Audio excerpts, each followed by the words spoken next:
Ngayon, naglilinis ako dito guys. Matagal na itong tambak namin guys. Para di-compose namin. Ilagay namin sa halaman. Ngayon, lata na ang na yung na-compose na yung niya, yung basura. Kaya, sinipilit ko na ang mga dahon na hindi pa na kinuha ko na para ito ay lalagyan natin ng ito na guys.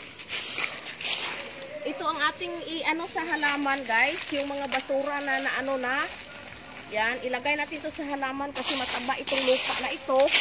Isipirit na natin ang mga basura na hindi na compost.